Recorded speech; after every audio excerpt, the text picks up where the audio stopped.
Assalamualaikum warahmatullahi wabarakatuh. Sebelumnya, perkenalkan, nama saya Nadifa Nailul Izzah dari kelas 2 IA 1 dengan NIM 2113100004650. Di sini saya akan sedikit menjelaskan tentang materi kelas 9 MTS dengan tema Islam masuk ke Nusantara. Masuk ke Nusantara dibagi menjadi 6 tahap. Tahap yang pertama yaitu kondisi masyarakat sebelum Islam. Di fase ini ada 5 kondisi masyarakat yang perlu kita bahas, yakni kondisi sosial budaya, kondisi keagamaan, kondisi perekonomian, kondisi sosial politik, dan kondisi suku bangsa. Di fase-fase ini masyarakat memiliki corak yang beragam. Masyarakat di sini dituntut untuk memiliki keagamaan. Sebelum Islam, agama di sini yang dimaksud adalah agama Hindu ataupun agama Buddha. Di sini masyarakat juga harus bisa bercocok tanam. Lalu masyarakat di sini berada pada masa-masa kejayaan Kerajaan Majapahit.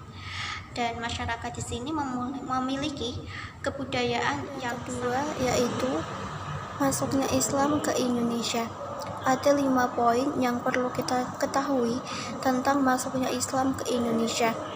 Poin yang pertama yaitu jalur perdagangan, yang kedua jalur pendidikan, yang ketiga jalur perkawinan, yang keempat jalur tasawuf, dan yang terakhir jalur seni budaya. Pada taraf pertama, masyarakat menyalur keislamannya melalui jalur perdagangan.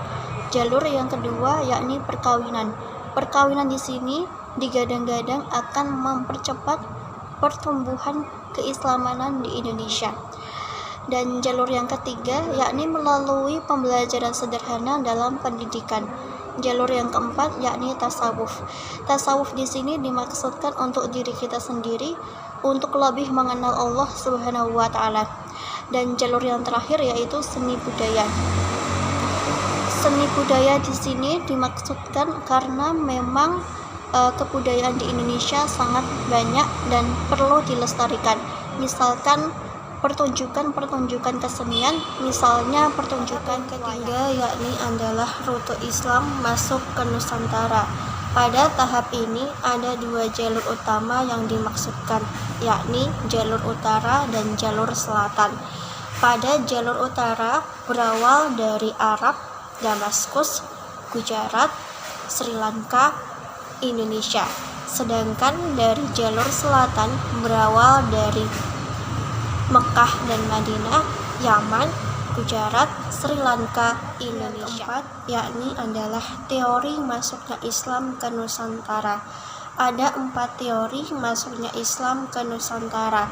Yang pertama, teori Gujarat, yang kedua, teori Persia, yang ketiga, teori Mekah, dan yang terakhir, teori Cina. Pada teori yang pertama yaitu teori Gujarat mengemukakan bahwa Islam pertama kali masuk ke Nusantara pada abad ke-13 Masehi. Teori Persia mengemukakan bahwa Islam pertama kali masuk ke Nusantara pada abad ke-15 Masehi. Sedangkan pada teori Mekah mengemukakan bahwa Islam pertama kali masuk ke Nusantara pada abad ke-7 Masehi.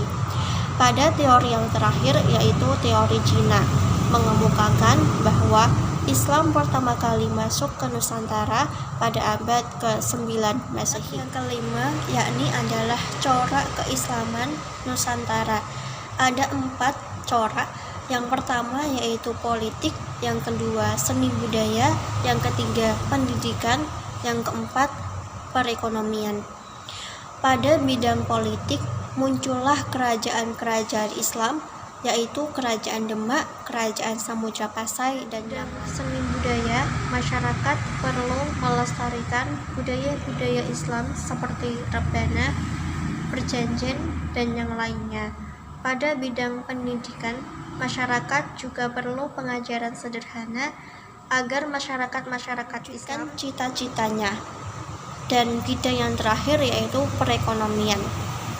Dalam sejarah Indonesia mampu mencatat perekonomian yang sukses dalam bidang perekonomian. seperti yang dilakukan masyarakat Islam saat ini, yaitu dengan cara berdagang. Tahap yang keenam atau tahap yang terakhir yakni adalah faktor-faktor Islam mudah berkembang di Nusantara.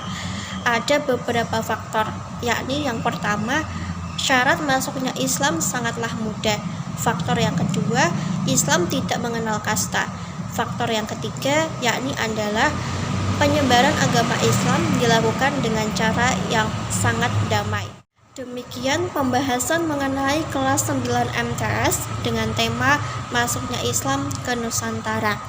Apabila ada kesalahan kata ataupun kalimat, saya meminta maaf yang sebesar-besarnya. Wabillahi taufiq wal hidayah. Wassalamualaikum warahmatullahi wabarakatuh.